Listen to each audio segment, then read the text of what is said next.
Who knows? What else did I see here? Oh, this week I saw something kind of cool.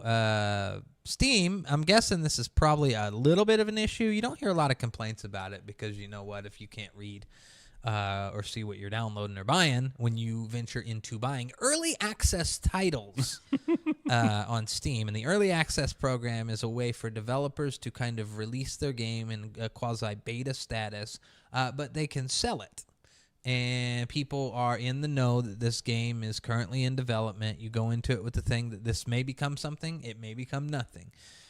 Your game might be 7 days to die, and once it finally becomes something long after it's relevant and you've stopped playing, 6 years later, they turn around and say, guess what? We're in V1, and anyone who ever bought into early access has to buy this game again. That might be how early access ends for the title you buy. But there is a lot of situations in early access titles where the game, they stop development. They move on.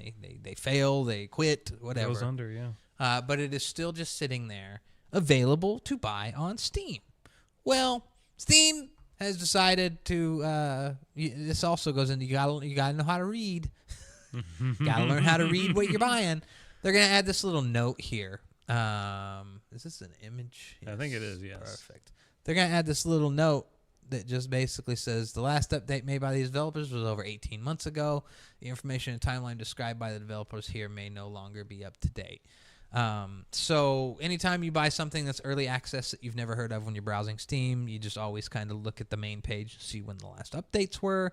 And then they've got usually their announcements or discussions page where you see updates from them on kind of what they're working on, and you can tell if it's an active game or not. So if those go dark, we don't know the exact amount, but I'm guessing that you would see. I mean, I bet they would start this in like 6 months.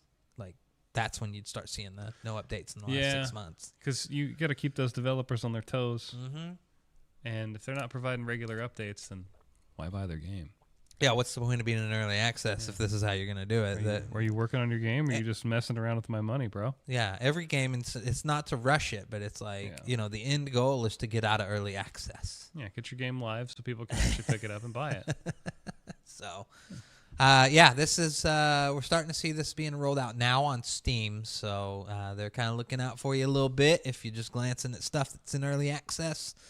And they'll put a little note on there when we haven't seen updates to that game in a while.